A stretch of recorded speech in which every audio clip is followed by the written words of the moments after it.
पाकिस्तान का सबसे बड़ा यूट्यूबर 3.5 महीने जेल के अंदर और फिर अचानक 100 दिन बाद उसकी वीडियो आती है जिसमें वो कहता है कि मुझे थप्पड़ मारे गए, मुझे डराया गया और यहाँ तक कि मेरा क्रिप्टो अकाउंट भी खाली कर दिया गया। आज जितने ऑफिसर्स थे वहां पे, मुझे एक ऑफिसर आके दिखा दे, बता दे कि डक्की भाई ने हमें ये चीज नहीं थी दी इसलिए हमने मारा है। मुझे एक बंदा आके दिखा दे यार। मेरे से एक बंदा मिलने आया हुआ था, मैंने कहा कि यार मैं इनके साथ पूरी तरह कोऑपरेट कर रहा हूँ, वो फिर भी मुझे मारी जा रहे हैं, मुझे माँ बहन की गालियां दे रहे हैं।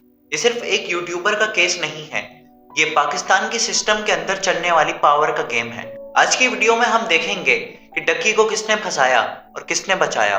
16 अगस्त 2025 साद रहमान AKA डक्की भाई अपने घर में अपने दोस्तों के साथ बैठे थे। ऑपरेशन, एक इनवाइट और एक फॉरेन इवेंट जिसके लिए वो पैकिंग कर रहे थे।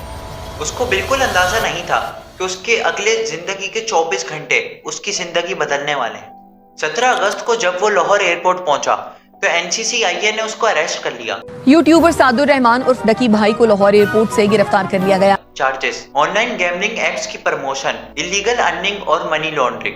मीडिया भर गया हेडलाइन से, फैंस शॉक और ओपोनेंट्स हैप्पी और डक्की जेल में। 3.5 महीने यानी 100 दिन, बिल्कुल अंधेरा। No Instagram vlogs, no stories, no vlogs, no tweets, no statement. YouTuber जो हफ्ते में रोजाना 2 से 3 बार वीडियोस ड्रॉप करता था वो बिल्कुल चुप। क्या चल रहा था, क्या किया जा रहा था और कंट्रोल किसके पास था? ये सब सवाल जब तक हवा में थे, जब तक डक्की खुद नहीं बोलता। 100 दिन बाद डक्की ने फाइनली कैमरा ऑन किया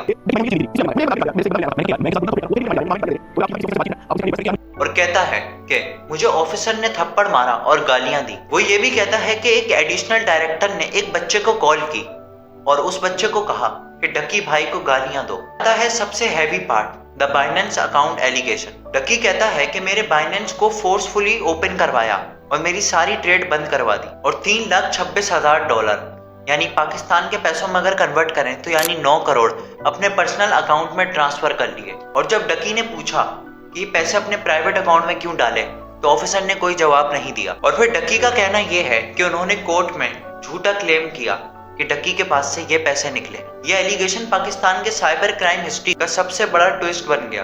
डक्की के मुताबिक मेरी फैमिली से दरवाजे पर जाके कहा गया कि 60 लाख दो वरना और मुश्किल हो जाएगी। उनकी वाइफ अरूप जतोई का फोन भी जबरदस्ती ले लिया गया और धमकी दी गई कि उन पे भी FIR कर दी जाएगी। NCCI ने डॉन को कहा कि इंस्टीट्यूट करप्ट नहीं होता, इंडिविजुअल्स होते हैं। Zero tolerance for corruption, FIA anti corruption investigation already underway. यानी सिस्टम ने ऑफिशियली ये क्लेम डिनाई नहीं किए बल्कि इन्वेस्टिगेशन स्टार्ट कर दी। 28 अक्टूबर को पाकिस्तान का न्यूज साइकिल हिल गया। FIA एंटी करप्शन ने 6 ऑफिशियल्स अरेस्ट कर लिए। Additional director Sarfaraz Chaudhry, incharge Jabbar, SI Ali Raza, AD Shoaib Riaz, Yasir Gujjar और Mustafa Kamran. Charges, misuse of authority, bribery और एक्सटॉर्शन। इस मूवमेंट ने पब्लिक नैरेटिव रिवर्स कर दिया कि जिस सिस्टम ने डक्की को अरेस्ट किया था उसी सिस्टम के अंदर के लोग अब खुद अरेस्ट हो रहे हैं। यह है असली थ्रिलर। LHC ने डक्की को 22 नवंबर को बेल दे दी। बेल अमाउंट थी 1 मिलियन PKR।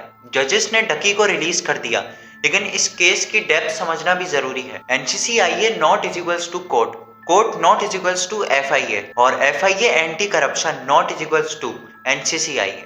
ये इंस्टीट्यूट्स अलग हैं और सिस्टम के अंदर चेक और बैलेंस भी होते हैं। डक्की को किसने बचाया? High court, FIA anti corruption, Aroob Jatoi, public pressure और मीडिया स्पॉटलाइट, इन सब ने मिलकर। कोई बिग ब्रदर नहीं। जब सब लोग सोच रहे थे कि डक्की रिटेलिएट करेगा तो फिर उसने एक और वीडियो अपलोड की कि अगर किसी को लगता है कि मैं अपनी FIR जस्टिफाई कर रहा हूँ तो मैं माफी मांगता हूँ। मैं कोर्ट के साथ 100% कोऑपरेट करूंगा और जज जो फैसला करेगा उसको कबूल करूंगा। पब्लिक के लिए ये बात शॉकिंग थी। एक बंदा जो 3.5 महीने जेल में रहा, जो एलिगेशंस लगा रहा है, वो नेशन से माफी भी मांग रहा है। ये मैच्योरिटी का एक साइन था और नैरेटिव का एक soft turning point. Based on verified facts Ducky को NCCI ने अरेस्ट किया। केस गैम्बलिंग प्रमोशंस का था जिसके लीगल ग्राउंड्स एग्जिस्ट करते हैं। इंटरनेशनल करप्शन एलिगेशन भी सामने आ गई। ऑफिसर्स खुद अरेस्ट हुए और अभी इन्वेस्टिगेशन चल रही है। मतलब इशू डक्की वर्सेस स्टेट नहीं था, issue Ducky versus corrupt individuals था। डक्की को सिस्टम ने नहीं बल्कि सिस्टम के अंदर मौजूद कुछ लोगों ने फंसाया। कोर्ट में एंटी करप्शन ने, उसकी वाइफ ने, पब्लिक ने, मीडिया ने। गॉडफादर नहीं, निदर कोई यूट्यूब माफिया, निदर कोई secret hand. Rule of law ने काम किया और ये केस एक सबक बन गया। पाकिस्तान में करप्शन पावरफुल हो सकती है, लेकिन कभी कभी जब पब्लिक प्रेशर होता है, जब कोर्ट्स एक्टिव होती हैं, जब इंस्टीट्यूशंस एक दूसरे को चेक करते हैं, तब सच बाहर आ ही जाता है। This is the real story, this is the full picture, this is the Ducky Bhai case. जितना वायरल होगा उतना ही डिस्प्यूट होगा।